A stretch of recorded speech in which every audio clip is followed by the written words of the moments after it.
Good day, everyone, and thank you for joining us on the Business Report. I'm Denise Williams, your guide through the latest happenings in the world of business. United Kingdom organizations call for action as well as an apology for the business of African-based slavery in the Caribbean. Dennis O'Brien, former chairman of Digicel Telecommunications Group and now founder of the Repair Campaign, has welcomed the official statement by the Church of England's Independent Oversight Group on how the church can begin to make amends for its historic links to chattel enslavement in the Caribbean. O'Brien stated, "A rare opportunity now exists for an honest conversation in the UK to begin to heal the past. We call on other UK institutions with historic links to enslavement, including the royal family, successor corporate entities, universities, family, and the UK government to finally do the right thing and apologize.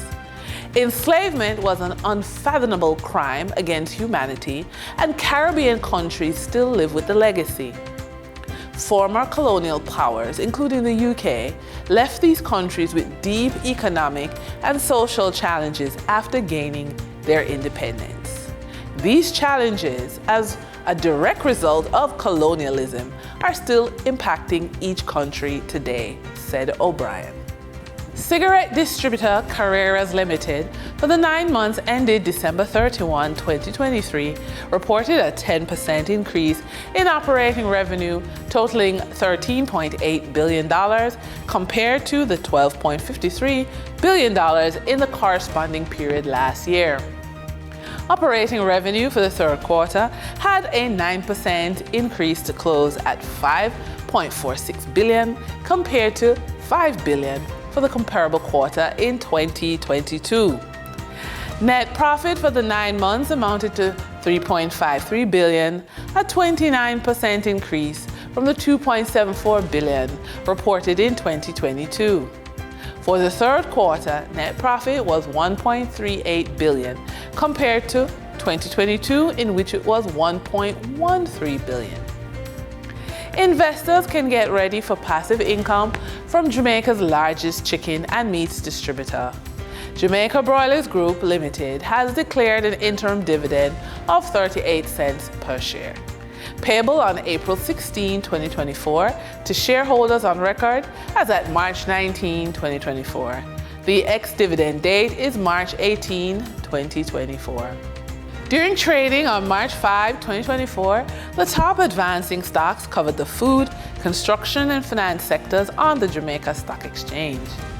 Caribbean Cream Limited shares advanced by 12.72% for a 44-cent jump to close at $3.90 with 8 shares traded. Lumber Depot Limited shares advanced by 10.55% for a 27-cent price increase to close at $2.83 with 1,000 shares traded.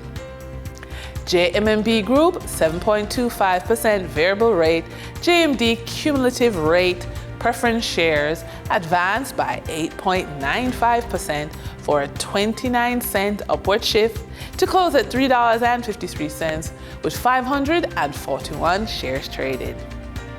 On the declining stocks that traders experienced on March 5, 2024, technology led the way. T-Tech Limited declined by 18.37% for a 45-cent decline to close at $2 with 31,023 shares traded.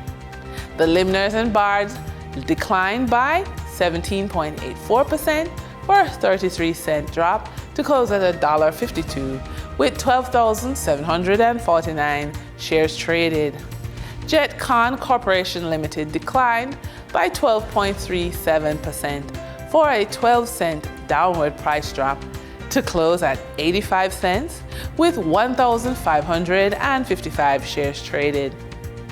Over on the Twin Island Republic of Trinidad and Tobago, trading activity for March 5, 2024 on the first-tier market registered a volume of 148,699 shares crossing the floor of the exchange, valued at TT $899,232.29.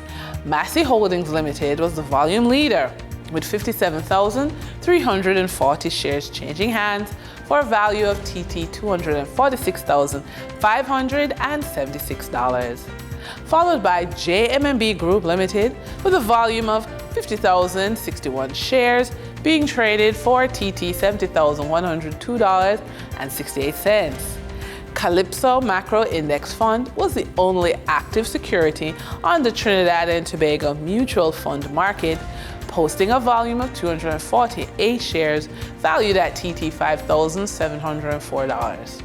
Moving from the money moves of investors, executives, and companies, we turn to the Forex market. On March 5, 2024, the Bank of Jamaica reported that US 18.8 million was bought from Forex traders, while US 25.4 million was sold to Forex traders. Buying directly from the Bank of Jamaica, foreign currency traders sold the US dollar for $156.31 and bought the US dollar for $154.54. The difference between the buy and sell rate was $1.77, which represents a profit for Forex traders for every US dollar traded. Canadian Forex traders earned a trading profit of $5.67 from transactions with the Bank of Jamaica. The Canadian dollar was sold at $116.92 and bought for $111.25. For traders looking at the British pound, they pocketed a profit of $1.81, selling it for $199 and buying it for $197.19. For the credit report tip of the day, when thinking about buying a vehicle, explore financing options offered by subprime lenders who specialize in working with individuals with mid to low range credit scores. These lenders may have more flexible requirements and be more willing to approve your loan application. And with that, we wrap up today's business report. I'm Denise Williams. Appreciate your company. Stay well informed, stay ahead of the curve. Until our next update, take care.